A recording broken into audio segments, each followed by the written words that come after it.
প্রিয়জনের সঙ্গে ঈদ উদযাপনে বাড়ি ফিরছে মানুষ। ঢাকা টাঙ্গাইল ও গাজীপুর চন্দ্র মহাসড়কে কমেছে যানজটের তীব্রতা। মধ্যপ্রাচ্য সহ বিশ্বের বিভিন্ন দেশে উদযাপন হচ্ছে ঈদুল আজহা মিলে রেখে বাংলাদেশের বিভিন্ন স্থানে ঈদ উদযাপন। ঈদের প্রধান জামাতের জন্য প্রস্তুত জাতীয় ঈদগাহ, মুসল্লিদের নিরাপত্তায় বিশেষ ব্যবস্থা, নেই বৃষ্টিপাতের পূর্বাভাস। জমজমাট রাজধানী পশুর হাটগুলো শেষ দিনেও দর নিয়ে ক্রেতাদের অসন্তোষ কাটেনি, ভালো দাম পেয়ে খুশি পাইকাররা। এবং ঈদের 3 দিন রাজধানীতে পরিচ্ছন্নতা অভিযান চালাবে এনসিপি, চামড়া সিন্ডিকেট ভাঙতে হবে ওয়ার্ক ভিত্তিক কার্যালয়। আমন্ত্রণ সংবাদ দুপুরে, শুনছিলেন শিরোনাম, সাথে আছি বিপাশা চক্রবর্তী। একদিন পরই ঈদ, তাই প্রিয়জনের সঙ্গে ঈদ উদযাপনে সড়ক, রেল এবং নৌপথে মানুষের ঢল নেমেছে। এতে মহাসড়কের বিভিন্ন এলাকায় তৈরি হয়েছে যানজটের পরিস্থিতি। জানাতে টাঙ্গাইল, সিরাজগঞ্জ এবং নারায়ণগঞ্জ থেকে যুক্ত হচ্ছেন আমাদের সহকর্মী অভিজিৎ ঘোষ, শুভ ঘোষ এবং বিল্লাল হোসেন। শুরুতেই যাচ্ছি আমরা অভিজিতের কাছে। অভিজিৎ, যানজট পরিস্থিতি আপনি কেমন দেখছেন? জি বিপাশা, আপনি জানেন যে ঢাকা টাঙ্গাইল যমুনা সেতু মহাসড়কে আমরা সকাল থেকেই জানাচ্ছিলাম ভোগান্তির কথা। এখন তীব্র রোদ, সেই তীব্র রোদকে উপেক্ষা করে এই ঘরমুখ মানুষ তারা খোলা ট্রাক, পিকআপে চড়ে, এবং এই যে লেনটা দেখছেন, এই যে এটি হচ্ছে উত্তরবঙ্গগামী যে লেনটা দেখছেন, সেটি হচ্ছে প্রায় 1.5 ঘন্টা যাবৎ আটকে রয়েছে এবং 1.5 ঘন্টা ধরে এই মহাসড়কে যানজট তৈরি হচ্ছে। এবং এই যমুনা সেতু পূর্ব থেকে এখন মির্জাপুরের বাউখোলা পর্যন্ত এই মহাসড়কের প্রায় 35 কিলোমিটার এলাকা জুড়ে কিন্তু যানজটের সৃষ্টি হয়েছে এবং এই যানজট নিরসনে এখন পর্যন্ত কোনো উদ্যোগ নেই। এবং এই সেতু কর্তৃপক্ষ যখন এই মহাসড়কে যানজট সৃষ্টি হয় এবং সেতুর উপরে যখন এই সেতুর মহাসড়কের যে গাড়িগুলো সেতুর উপর চলে যায়, তখন কিন্তু সেতুর পশ্চিম অংশে টোল আদায় বন্ধ করে পূর্বে টোল আদায় শুরু করে এবং অনেক সময় পূর্বে টোল আদায় বন্ধ করে পশ্চিম অংশে টোল আদায় শুরু করা হয়। এইভাবে মহাসড়কটিতে যান চলাচল করছে এবং এই যে ভোগান্তি, এই যে তীব্র গরমের মধ্যে মানুষ যে ভোগান্তি নিয়ে যাচ্ছে, সেটি কিন্তু অসহনীয় পর্যায়ে চলেছে। এবং এই রাত পোহালেই কিন্তু ঈদ, এবং তারা বলছেন যে এবারের ঈদ যাত্রায় তারা যে যাচ্ছেন, এই আমি যে পয়েন্টটি দাঁড়িয়েছি, এটি ঢাকা টাঙ্গাইল যমুনা সেতু মহাসড়কের পল্লী এলাকায়। এই এলাকাতে প্রায় 1.5 ঘন্টা যাবৎ এই যাত্রীরা, চালকরা তারা দাঁড়িয়েছিল। এই কারণে এই তীব্র যানজটের সৃষ্টি হয়েছে এবং এই প্রখর রোদকে উপেক্ষা করে তারা ঘরে ফিরছে। এই ছিল ঢাকা টাঙ্গাইল যমুনা সেতু মহাসড়ক থেকে আমার কাছে সর্বশেষ। আমরা চলে যাব সিরাজগঞ্জে, সেখানে রয়েছেন শুভ কুমার ঘোষ। আমরা জানবো সিরাজগঞ্জের সর্বশেষ তথ্য। শুভ, জানাবেন আপনার সিরাজগঞ্জ অংশে মহাসড়কের কি অবস্থা রয়েছে? এখন পর্যন্ত যথেষ্ট চাপ রয়েছে যানবাহনের। এই মুহূর্তে যে ঈদের আগের দিন দুপুরবেলা আপনি দেখতে পাচ্ছেন যে হাটিকুমুর গোলচত্বর এলাকায় এখানে মাঝে মাঝে এসে একটা চাপ পড়ছে, আবার মাঝে মাঝে অনেকটা ফাঁকা যাচ্ছে। তবে যেহেতু যমুনা সেতুতে কিন্তু যে ঢাকাগামী লেন আছে, সেই লেনটা কিন্তু বন্ধ করে যমুনা সেতু পূর্বে যে যানবাহন গুলো আটকা পড়েছে যানজটে, সেগুলোকে কিন্তু ডাবল লেন দিয়ে পার করে নিয়ে আসা হচ্ছে, এমনটাই কিন্তু জানিয়েছেন টোল প্লাজা কর্তৃপক্ষ। ফলে মাঝে মাঝে এই মহাসড়কে এসে একটা বৃহৎ চাপ পড়ছে, তবে বাদ বাকি সময়টা কিন্তু এই মুহূর্তে খুব চাপ নেই এই মহাসড়কটাতে। তবে এখনো এই শেষের দিন, ঈদের ঠিক আগের দিন কিন্তু খোলা ট্রাক সহ বিভিন্ন ভাবে মানুষগুলো যাচ্ছেন। তবে ব্যক্তিগত যে পরিবহন গুলো আছে, ব্যক্তিগত কিন্তু পরিবহনের যথেষ্ট চাপ আমরা দেখেছি সকাল থেকে। তবে আরেকটা বিষয় জানিয়ে রাখতে চাই, সকালের দিকে যমুনা সেতু পশ্চিম সংযোগ সড়কের যে নলকা সেতু এলাকা আছে, নলকা সেতু এলাকাতে কিন্তু একটা যান বিকল হয়ে যাওয়ার কারণে সেইখানে কিন্তু আধা ঘন্টার মতো একটা ধীর গতি এবং কিছুটা যানজটের সৃষ্টি হয়েছিল। এর বাইরে কিন্তু এখন পর্যন্ত এই সিরাজগঞ্জের মহাসড়কে যান চলাচলে কোনো প্রকার কোনো সমস্যা হয়নি। একদম নির্বিঘ্নে একটা ঈদ যাত্রা হচ্ছে এবং শেষ পর্যন্ত এই ঈদ যাত্রাটাকে নির্বিঘ্ন এবং নিরাপদ করার জন্য কিন্তু কর্তৃপক্ষ কাজ করে যাচ্ছেন। আমরা দেখেছি হাইওয়ে পুলিশ, জেলা পুলিশের পাশাপাশি আজকে দেখেছি যে সেনাবাহিনীও কিন্তু এই হাটিকুমুর গোলচত্বর এলাকায় কাজ করছেন। এবং যে ওয়াচ টাওয়ারটি দেখতে পাচ্ছেন, এই ওয়াচ টাওয়ারে কিন্তু যে বগুড়া যে রিজিয়ন আছে হাইওয়ে পুলিশের বগুড়া রিজিয়নে আসলে পুলিশ সুপারকে আমরা কয়েকদিন হলেই দেখছি। উনি গত কয়েকদিন হলেই কিন্তু এখানে নিজে অবস্থান করে এই দিক নির্দেশনাগুলো দিচ্ছেন, যেন এই উত্তরবঙ্গের যে উত্তর পশ্চিমাঞ্চলে 22 জেলা যানবাহনগুলো একটা চাপ আসবে, সেই চাপটা যেন এখান থেকে খুব সহজে সামাল দেওয়া যায়। তার বাইরে কিন্তু আসলে এই মহাসড়কে কোনো প্রতিবন্ধকতা নেই। এই আসলে সিরাজগঞ্জ থেকে আমার কাছে ঈদযাত্রা সর্বশেষ। আমাদের সঙ্গে ঈদযাত্রা আরো খবর জানাতে নারায়ণগঞ্জ থেকে যুক্ত আছেন সহকর্মী বিল্লাল। বিল্লাল, আপনি একটু জানাবেন যে নারায়ণগঞ্জের সবশেষ ঈদযাত্রার মহাসড়কের পরিস্থিতি কি রয়েছে?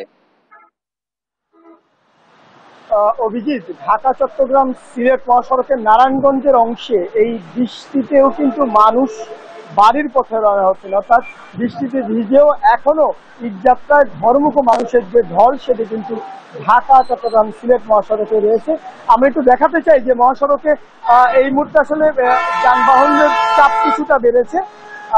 একই সঙ্গে যাত্রীরাও কিন্তু এই বাস কাউন্টারগুলো এবং আশপাশে এলাকাতে অবস্থান করছেন। যখনই আসলে তাদের বাস আসছে তখনই কিন্তু এই মুষল বৃষ্টির মধ্যেও তারা কিন্তু বাসে ওঠার চেষ্টা করছেন। যাত্রীদের সঙ্গে কথা বলে যেটি জানতে পেরেছি যে আজকে সকাল থেকেই এই ঈদযাত্রার শেষ দিনে দুই মহাসড়কে পূর্ব দক্ষিণ অঞ্চলে যে 16 জেলার মানুষ বাড়িতে ফিরছেন তাদের কাছ থেকে কিন্তু বাড়তি ভাড়া আদায় করা হচ্ছে। তো আমরা সকাল থেকে বলে আসছিলাম, কিছুক্ষণ আগে কিন্তু নারায়ণগঞ্জের জেলা প্রশাসনের পক্ষ থেকে একজন নির্বাহী ম্যাজিস্ট্রেট এখানে এসেছেন। তিনি ইতিমধ্যেই একটি যানকে আসলে 5,000 টাকা জরিমানা করেছেন। তবে যখনই আসলে ভ্রাম্যমাণ আদালত এখানে এসেছে তখনই কিন্তু বেশ কয়েকটি বাস কাউন্টার অর্থাৎ পরিবহনের যারা কর্মচারী ছিলেন তারা কিন্তু সেগুলো রেখে পালিয়ে গিয়েছিলেন। তো এখন আসলে যে বাড়তি ভাড়া সেটি কিছুটা কমেছে এবং ভ্রাম্যমাণ আদালতে এখানে আছেন, তারা অপেক্ষা করছেন যে আসলে যদি কোনো অভিযোগ কারো কাছে পাওয়া যায় কিনা। তবে ঢাকা চট্টগ্রাম সিলেট মহাসড়কে এই বৃষ্টির পরপর এখন কিন্তু যানবাহনের চাপ অনেকটা বেড়েছে, তবে কোথাও কোনো ধরনের যানজট নেই। অর্থাৎ মেঘনা টোল প্লাজা পর্যন্ত যে 30 কিলোমিটার রয়েছে নারায়ণগঞ্জে, এই পথে আসলে যানজট নেই, বাড়তি চাপ রয়েছে। ঢাকা সিলেট মহাসড়কেও একই অবস্থা কিন্তু আমরা দেখেছি।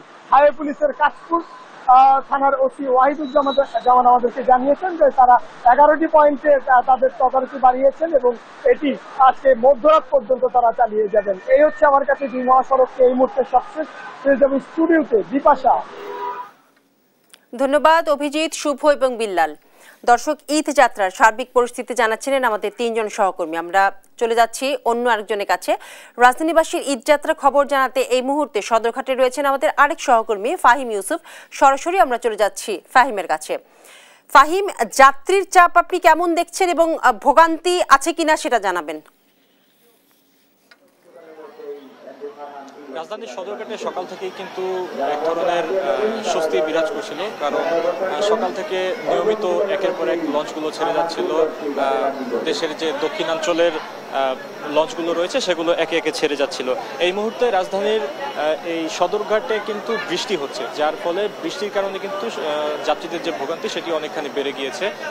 এখানে বৃষ্টির কারণে আশপাশের যে সকল যাত্রীরা আগে থেকে অপেক্ষা করছিলেন, অনেক যাত্রী কিন্তু বিকালের লঞ্চ ধরার জন্য সেই ভোর থেকে অপেক্ষা করছেন শুধুমাত্র তাদের যে কাঙ্ক্ষিত গন্তব্য সেই গন্তব্যে যাওয়ার জন্য। কিন্তু তাদের এই ঈদযাত্রায় কিন্তু অনেকটা ভোগান্তিতেই পড়তে হচ্ছে এই বৃষ্টির কারণে। এছাড়া সকাল থেকে দেরিতে লঞ্চ ছাড়ার যে বিষয়টি সেটি তেমনভাবে কোনো পরিলক্ষিত হয়নি। এখন পর্যন্ত একটি লঞ্চের বিরুদ্ধে অভিযোগ এসেছে যে সেটি একটু দেরিতে ছেড়েছে। এরপর কিন্তু সকাল 11টার দিকে স্বরাষ্ট্র উপদেষ্টা এখানে এসেছেন এবং তিনি পরিদর্শন শেষে আমাদের জানান যে নিরাপত্তা জোরদারে তিনি বেশ কিছু পদক্ষেপ নিয়েছেন এবং আগে থেকে মোতায়েন থাকা নৌ পুলিশ এবং আনসার সদস্যদেরকে আরো সতর্ক থাকতে বলেছেন। পাশাপাশি যাত্রীদের সাথে কথা বলে আমরা যেটি জানতে পেরেছি, এখন পর্যন্ত কিন্তু তারা তেমন কোনো বাড়তি ভাড়া নেয়ার যে বিষয়টি তেমন কোনো ঘটনা ঘটেনি। তারা সার্বিকভাবে একটি স্বস্তির যাত্রায় যাচ্ছেন। কিন্তু কিছু কিছু রুটে এখন পর্যন্ত তেমন কোনো তারা লঞ্চ পাচ্ছে না, যে নিয়মিত ছেড়ে যাওয়ার যে কথা সে অনুযায়ী লঞ্চ দিতে পারছে না কর্তৃপক্ষ। তবে কর্তৃপক্ষের সাথে কথা বলে আমরা এখন পর্যন্ত যেটি জানতে পেরেছি যে অতিরিক্ত বিশেষ লঞ্চের ব্যবস্থা করা হয়েছে BRWT এর পক্ষ থেকে। তারা বলছেন যে ঈদ উপলক্ষে শুধুমাত্র তারা বেশ কিছু অতিরিক্ত লঞ্চ দিয়েছেন ঢাকা থেকে যে দক্ষিণাঞ্চলের গন্তব্যগুলো রয়েছে সেখানে। এছাড়া সার্বিকভাবে যে যাত্রীদের কথা সেটি এখন পর্যন্ত ভোগান্তির কোনো তথ্য আমাদের কাছে আসেনি। পাশাপাশি এই মুহূর্তে যে বৃষ্টি রয়েছে, বৃষ্টির কারণে কিন্তু একটি সাময়িক দুর্ভোগের সৃষ্টি হয়েছে। আশা করা যাচ্ছে যে খুব দ্রুতই এই সমস্যা থেকে যাত্রীরা দূর হবেন। এই মুহূর্তে কিন্তু বৃষ্টি অনেকটা কমে গিয়েছে এবং দেখা যাচ্ছে যে যাত্রীরা আশপাশে যে ছাউনিগুলোতে আশ্রয় নিয়েছেন তারা সেখান থেকে অনেকেই তাদের নির্দিষ্ট লঞ্চে উঠছেন এবং বিকেল অথবা সন্ধ্যার দিকে কিন্তু লঞ্চগুলো সবগুলো ছেড়ে যাবে একে একে। শেষ মুহূর্তের যাত্রায় এখন পর্যন্ত অনেক ভিড় লক্ষ্য করা যাচ্ছে, উপচে পড়া ভিড় কিন্তু রাজধানীর সদরঘাটে রয়েছে। এই ছিল রাজধানীর সদরঘাট থেকে সর্বশেষ বিপাশা। জি ফাহিম, আপনাকে ধন্যবাদ। মধ্যপ্রাচ্য সহ বিশ্বের বেশিরভাগ দেশে উদযাপন হচ্ছে পবিত্র ঈদুল আজহা। সকালে ঈদ জামাতের পর ত্যাগের নিদর্শন হিসেবে পশু কুরবানি করবেন ধর্মপ্রাণ মুসলমানরা। চাঁদ দেখা অনুযায়ী শুক্রবার জেরুজালেমের আল আকসা মসজিদে ঈদের নামাজ হয়েছে। হাজারো মুসল্লি পদচারণা এবং আল্লাহু আকবার ধ্বনিতে মুখর আল আকসা। ধ্বংসস্তূপের মাঝে গাজাতে ঈদ এলেও নেই কোনো আমেজ। এছাড়া হজের সময়ও পবিত্র কাবা শরীফেও আদায় হয়েছে ঈদের নামাজ। আবার সংযুক্ত আরব আমিরাত, ওমান, কাতার সহ মধ্যপ্রাচ্যের অনেক দেশেই আজ ঈদ উদযাপন করা হচ্ছে। বিশ্বের সবচেয়ে বেশি মুসলিমের দেশ ইন্দোনেশিয়াতেও চলছে ঈদ উদযাপন। সৌদি আরব সহ মধ্যপ্রাচ্যের দেশগুলোর সঙ্গে মিল রেখে দেশের বিভিন্ন জেলায় ঈদুল আজহা উদযাপন হচ্ছে আজ। দুটি ঈদই এভাবে উদযাপন করে আসছেন স্থানীয় মুসলমানরা। সহকর্মীদের পাঠানো তথ্য এবং ছবিতে জানাচ্ছেন শামীম হোসেন।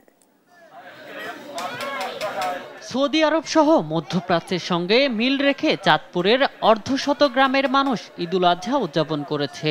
হাজীগঞ্জ সাদরা দরবার শরীফ মাঠে শুক্রবার সকাল ৮টায় ঈদের প্রথম জামাতের ইমামতি করেন দরবারের পীর জাকারিয়া চৌধুরী আল মাদানী। ঈদ উদযাপন করেছে বরিশালের জাহাঙ্গীরিয়া শাহ সুফি মমতাজিয়া দরবার শরীফের অনুসারীরা। উৎসবের আমেজ বিরাজ করছে এলাকায়। রাজশাহীর পুঠিয়া উপজেলার কৃষ্ণপুর এলাকায় ঈদুল আজহা উদযাপন করে বেশ কয়েকটি পরিবার। শুক্রবার সকাল ৭টা ৩০ কৃষ্ণপুর মুসলিম জামে মসজিদে ঈদের নামাজ অনুষ্ঠিত হয়। দিনাজপুরে ৬ উপজেলায় শুক্রবার ঈদুল আজহার নামাজ আদায় ও পশু কোরবানি করেছেন স্থানীয় মুসল্লিদের একটি অংশ। চাঁপাইনবাবগঞ্জে ঈদের নামাজ ও কোরবানির পর এলাকাগুলোতে উৎসবের আবহ তৈরি হয়। আত্মীয় স্বজন প্রতিবেশীর সঙ্গে ঈদের শুভেচ্ছা বিনিময়ের মধ্য দিয়ে ঈদের আনন্দ ভাগাভাগি করে নেন সবাই। একই সঙ্গে পটুয়াখালী, মৌলভীবাজার, শরীয়তপুর, ময়মনসিংহ সহ দেশের বিভিন্ন জায়গায় ঈদুল আজহা উদযাপন হয়েছে। শামীম হোসেন, নিউজ ডেস্ক, দেশ টিভি। ঈদের প্রধান জামাতের জন্য প্রস্তুত জাতীয় ঈদগাহ ময়দান। সকাল ৭টায় একসঙ্গে ৩৫,০০০ মুসল্লি ঈদের নামাজ আদায় করবেন।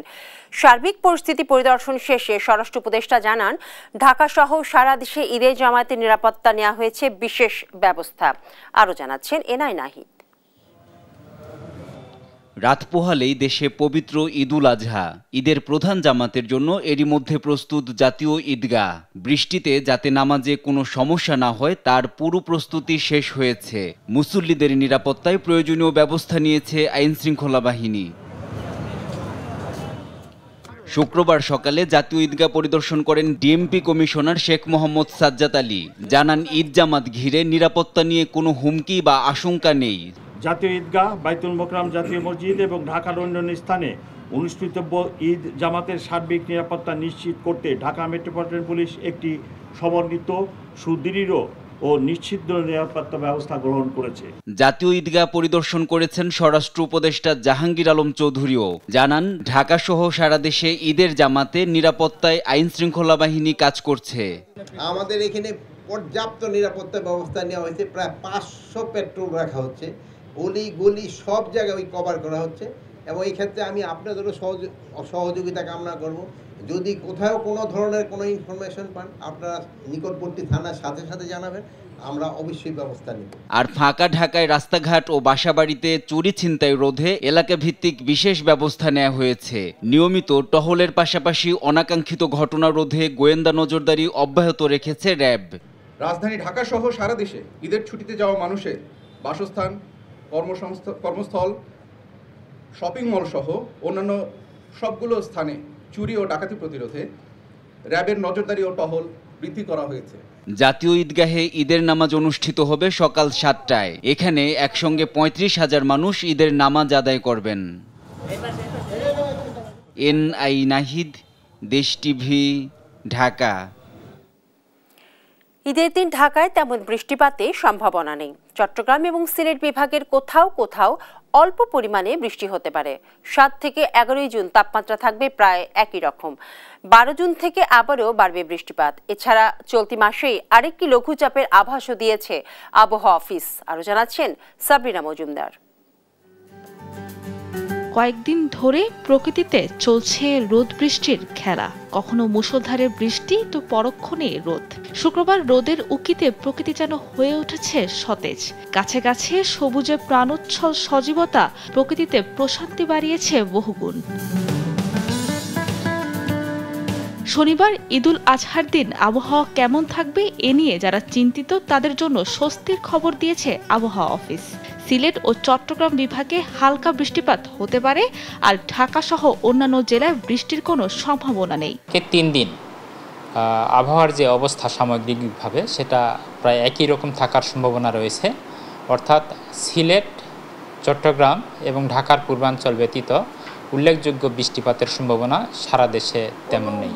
আবহাওয়া অফিস বলছে 12 জুন থেকে আবারও শুরু হবে বৃষ্টিপাত, তবে এ মাসে বন্যা ও ঝড়ের সম্ভাবনা নেই। সামগ্রিকভাবে দেশে বৃষ্টিপাত এমনিতে কম থাকার সম্ভাবনা রয়েছে, কিন্তু আমরা যেটা দেখতে পাচ্ছি যে দ্বিতীয় সপ্তাহ থেকে তৃতীয় সপ্তাহ এই সময়ের মধ্যে সমুদ্রে লঘুচাপ তৈরি হতে পারে।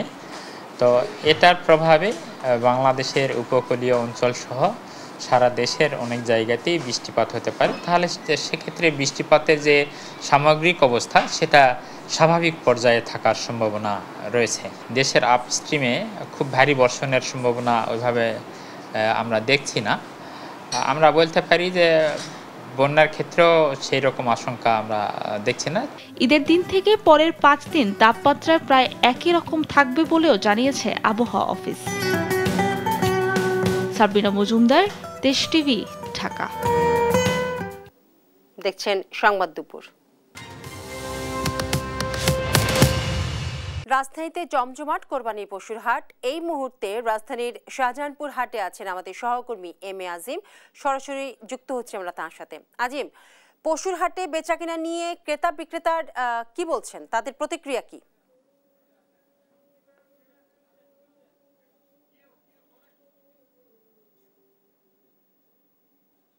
তেজগাঁও গরুর হাটে রয়েছে। এখানে কিন্তু একটি বৃষ্টি বিড়ম্বনা একটু পড়তে হয়েছে ক্রেতা বিক্রেতাদের। এই মুহূর্তে আমরা হাসিল ঘরটিতে রয়েছি। সেখানে কিন্তু আমরা দেখছি যে যারা গরু কিনেছেন তারা কিন্তু এখানে এখনো 2টি গরু রয়েছে। এখানে কিন্তু তারা দরদাম শেষে গরুটি নিয়ে এসেছেন কেনার পরে, কারণ হাসিল সংগ্রহ করে তারা গরুটিকে নির্দিষ্ট গন্তব্যে নিয়ে যাবেন।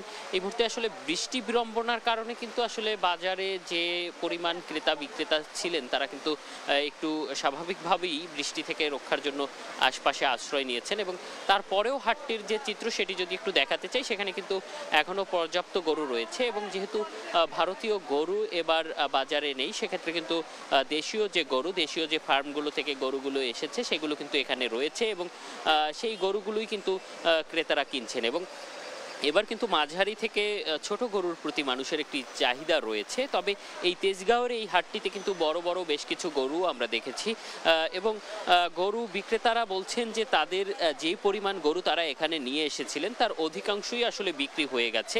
এখন 1টি 2টি বা কারো 4টি 5টি করে গরু এখনো রয়ে গিয়েছে। এবং যেহেতু হাট এখনো রাত গভীর পর্যন্ত চলবে, সেক্ষেত্রে এখনো ক্রেতারা আসছেন। আবার বিকেলে একটি ক্রেতার চাপ তারা আশা করছেন এবং সেই ক্রেতার চাপ কিন্তু আসলে তারা বলছেন যে তাদের যে পশুটি তারা নিয়ে এসেছেন দূর দূরান্ত থেকে সেটি তারা বিক্রি করতে পারবেন। আমি যদি বলতে চাই, আমি অন্যান্য হাটও ঘুরেছি, সেক্ষেত্রে কিন্তু প্রতিবার হাটকে কেন্দ্র করে আশপাশের যে সড়কগুলো যেভাবে বিশৃঙ্খলা তৈরি হয় সেটি কিন্তু এবারে নেই এবং একটি সুশৃঙ্খল পরিবেশে কিন্তু আসলে হাটে গরু নামাতে পেরেছেন এবং হাট থেকে গরু যারা কিনছেন তারা কিন্তু হাট থেকে নিয়ে যেতে পারছেন। এবং এই বিষয়টি নিয়ে কিন্তু আজকে সকালে যে উপদেষ্টা আসিফ মাহমুদ তিনিও কিন্তু সন্তোষ প্রকাশ করেছেন যে হাটকে কেন্দ্র করে ঈদযাত্রায় সড়কে যে একটি বাড়তি চাপ তৈরি হয় সেটিও কিন্তু নেই, এবং যার ফলে কিন্তু আসলে যারা ঈদযাত্রায় বাড়ি ফিরছেন তারাও কিন্তু স্বাভাবিকভাবে ভালোভাবে ফিরতে পারছেন। এবং আজকে আমরা অন্যান্য হাটে ঘুরে যেটি দেখেছি যে আসলে আজকে শেষ মুহূর্তেও কিন্তু অনেকে বাজারে আসছেন। তারা যেটি বলছেন যে তারা 2 দিন বা 3 দিন 2-1টি হাট ঘুরেছেন, তারা একাধিক হাট বাছাই করে তারপরে তারা দর যাচাই করেছেন এবং আজকে তারা পশু কিনবেন। এবং এই হাটটির যে অবস্থা সেটি কিন্তু এখনও কিন্তু এই যে ট্রাক ভরে পশু কিন্তু এই হাটে আসছে, এবং যারা পশু নিয়ে আসছেন তারা অন্য হাটে এতদিন ছিলেন তারাও এখানে আসছেন। এই হাটে বেচা বিক্রি ভালো হবে সেই আশায়। এখন এখানে দুপুরের পরে হয়তোবা যেহেতু ক্রেতা সমাগম একটু বেশি হওয়ার সম্ভাবনা এখানকার বিক্রেতারা দেখছেন, সেক্ষেত্রে বলা চলে যে বিকেলে কিন্তু এখানকার বেচা বিক্রি আরও বাড়বে এবং ভিড় বাড়বে। এবং সেই ভিড় বাড়ার পরে কিন্তু আসলে আজকেই আসলে যেহেতু কালকে ঈদ শুরু হয়ে যাবে, তারপরে কিন্তু আসলে আজকেই যারা ঈদের দিনই পশু কুরবানি দেবেন প্রথম দিন তারা কিন্তু আসলে আজকেই পশু সংগ্রহ করবেন। এর বাইরেও কিন্তু বেশ কয়েকটি হাটে ঈদের দিন সহ পরবর্তীতে পশু বিক্রি চলমান থাকবে বলে আমরা এখন পর্যন্ত জানতে পেরেছি। এই ছিল আমার কাছে তেজগাঁওয়ের পশুর হাট থেকে সবশেষ। আজিম, আপনাকে ধন্যবাদ। দর্শক, আমাদের সহকর্মী আজিম পশুর হাটের সর্বশেষ পরিস্থিতি আমাদেরকে জানাচ্ছিলেন। শেষ মুহূর্তে নেত্রকোনার পশুর হাটে চলছে বেচাকেনা, এই বিষয়ে আরও জানাতে যুক্ত হচ্ছেন আমাদের আরেক সহকর্মী জিয়াউর রহমান। জিয়াউর, দাম নিয়ে ক্রেতা বিক্রেতারা কি বলছেন?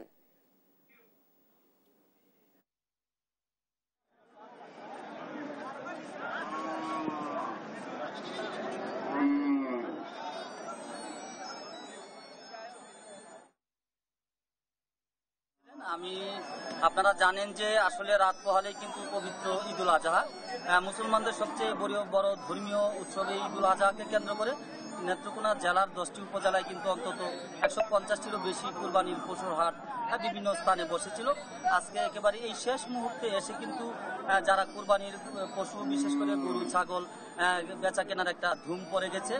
তো আমি খোঁজ নিয়ে যে বিষয়টি জানতে পেরেছি যে আসলে বিক্রেতারা কিন্তু ক্রেতারা এবং বিক্রেতারা শেষ মুহূর্তে এসে তারা যেমন কিনছেন, ক্রেতারাও কিনছেন আর বিক্রেতারাও কিন্তু তারা বিক্রি করছেন। তবে তুলনামূলক গত কয়েকদিনের যে বাজার গেছে পশুর হাট, সেসব বাজারের তুলনায় আজকে গরু ছাগলের মূল্যটা অনেকটাই বেশি বলে কিন্তু তারা আমাদেরকে জানিয়েছেন। আমি একটু আপনাদেরকে দেখাতে চাই যে আমি এই মুহূর্তে যে বাজারে রয়েছি, পশুর হাটে রয়েছি, সেটি হচ্ছে নেত্রকোনার কেন্দ্র পৌর শহরের একটি প্রসিদ্ধ এবং সবচেয়ে বড় একটি কুরবানির পশুর হাট। এই হাটে কিন্তু প্রতি বছরই হাজার হাজার গরু ছাগল নিয়ে কিন্তু এখানে ক্রেতারা বিক্রেতারা আসেন, তারা কিন্তু এখানে এসে কুরবানির গরু ছাগল তারা বিক্রি করে থাকেন। তো তারই ধারাবাহিকতায় আজও কিন্তু তারা এখানে বেচা কিনা করছেন। আমরা একটু এখানকার একজন বিক্রেতা আছে, ওনার কাছে জানবো। আচ্ছা, এই যে আপনাদের গরুর দাম কেমন হচ্ছে? আলহামদুলিল্লাহ, আগামীকালকে থেকে আজকে এই পর্যন্ত কোনো গরু বিক্রি করেছেন কিনা? টোটাল আনছিলাম 7টা, 3টে বিক্রি হয়েছে, আরো 4টা রয়েছে। আপনারা শুনছিলেন যে একজন বিক্রেতা তিনি কিন্তু বলছিলেন যে তিনি 60টি ষাঁড় গরু নিয়ে এসেছিলেন বড় আকারের। এখানে কিন্তু সর্বোচ্চ 3 থেকে 3.5 লাখ টাকা মূল্যের ষাঁড় গরু কিন্তু এখানে বিক্রি হচ্ছে। এবং গতকালকেও এই হাটে বাজার ছিল, আমরা জানতে পেরেছি যে এই বাজারে কিন্তু প্রায় কয়েক কোটি টাকার গরু বিক্রি হয়েছে। আচ্ছা, আপনার গরুর কেমন মূল্য হচ্ছে একটু বলবেন? 2,20,000। কেমন হলে বিক্রি করবেন? 2,40,000-30,000 মূল্য কি আগের চেয়ে কম না বেশি? বেশি মূল্য আজকে বেশি। আপনারা শুনছিলেন যেখানে কিন্তু আরেকজন বিক্রেতা বলছিলেন যে আগের তুলনায়, বিশেষ করে গত 2-3 দিনের যে বাজার গেছে সেসব বাজারের তুলনায় এখন আজকের যে বাজার শেষ মুহূর্তে এসে কিন্তু বিশেষ করে এই যে কুরবানির পশু রয়েছে এসব পশুর দাম কিছুটা বেশি বলে তারা বলছেন। তো আমরা একটু এখানকার যে গরু এসেছে কিছু বড় গরু আপনাদেরকে দেখানোর চেষ্টা করেছি। আমরা একটু চেষ্টা করব একজন ক্রেতার সাথে একটু কথা বলার জন্য। তো আমরা একটু জানবো যে এখানে একজন ক্রেতা রয়েছেন, আমরা একটু ওনার কাছে জানবো যে আসলে এই যে আজকে পশুর হাটে এসেছেন, আপনি গরু কিনেছেন কিনা কিংবা আজকে দরদাম কেমন একটু বলবেন? দরদাম মোটামুটি ভালো, অন্য দিনের তুলনায় আজকে দরদাম ভালো, ক্রেতা অনেক বিক্রেতা অনেক। আপনি কি গরু কিনেছেন? আমি কিনছি না, অ্যাকচুয়ালি আমি মেডিকেল টিম থেকে প্রাণী সম্পদ হাসপাতাল থেকে ডিউটিতে আসছি। ও আচ্ছা, আপনারা শুনছিলেন যে আসলে কুরবানির পশুর হাটগুলোতে কিন্তু এখানে উপজেলা যে প্রাণী সম্পদ কার্যালয় রয়েছে তাদের পক্ষ থেকে কিন্তু যাতে গবাদি পশু সুন্দর পশু যাতে তারা যাতে তারা কিনতে পারেন, সেজন্য কিন্তু তারা মেডিকেল টিম বসিয়েছেন। তো আমি এতক্ষণ আপনাদেরকে দেখাচ্ছিলাম বিক্রেতাদের ক্রেতাদের বক্তব্য আমরা নেওয়ার চেষ্টা করছিলাম। তো এখানে আমি স্থানীয় প্রশাসনের সঙ্গে কথা বলে জানতে পেরেছি যে প্রত্যেকটি বাজার। জি জিয়া, আপনাকে ধন্যবাদ। দর্শক, নেত্রকোনা থেকে জিয়া পশুর হাটের সর্বশেষ পরিস্থিতি আমাদেরকে জানাচ্ছিলেন। তাই সবসময় জীবাণু থেকে 10 গুণ বেশি সুরক্ষিত থাকতে ডেটল হ্যান্ড ওয়াশ।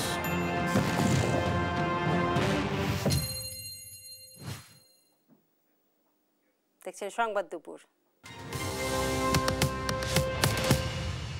ঈদুল আজহা ঘিরে ঢাকা মহানগর উত্তর এবং দক্ষিণে ঢাকাবাসীর সার্বিক সহযোগিতার জন্য হটলাইন নাম্বার চালু করেছে জাতীয় নাগরিক পার্টি। চামড়া সিন্ডিকেট ভাঙতে ওয়ার্ড ভিত্তিক অস্থায়ী কার্যালয় করার কথা জানিয়েছে দলটির নেতারা। ঈদুল আজহা উপলক্ষে কেন্দ্রীয় কার্যালয়ে এক ব্রিফিংয়ে এনসিপি মহানগর শাখার কর্মসূচিতে দলটির নেতারা জানান, ঈদের 3 দিন চলবে এই কর্মসূচি। সিটি কর্পোরেশনকে সহযোগিতা, পরিষ্কার পরিচ্ছন্নতা, সামগ্রিক বিতরণ বিষয়ে সচেতনতা বৃদ্ধিতে কাজ করবে এনসিপি। প্রতিটি ওয়ার্ডে দলের প্রতিনিধি দল কর্মসূচি বাস্তবায়ন করবে। বাংলাদেশের মধ্যে প্রথম কোনো রাজনৈতিক দল যারা ঈদুল আজহার দিন পুরো ঢাকা শহরের প্রতিটা ওয়ার্ডে তাদের নিজেদের নেতাকর্মীদের মাধ্যমে পরিষ্কার পরিচ্ছন্নতা কর্মসূচি নিতে যাচ্ছে, সেটা হচ্ছে এনসিপি। যদি প্রতিটি ওয়ার্ড ভিত্তিক সিটি কর্পোরেশন কিংবা সরকার ব্যবস্থাপনায় চামড়া সংগ্রহ এবং সংরক্ষণ কেন্দ্র গড়ে তোলা না হয়, তাহলে আমরা মনে করি যে চামড়ার যে সিন্ডিকেট সেটি ভাঙা সম্ভব হবে না এবং চামড়ার যে সঠিক মূল্য সেটি আসলে দেওয়া সম্ভব হবে। দেখছেন সংবাদ দুপুর।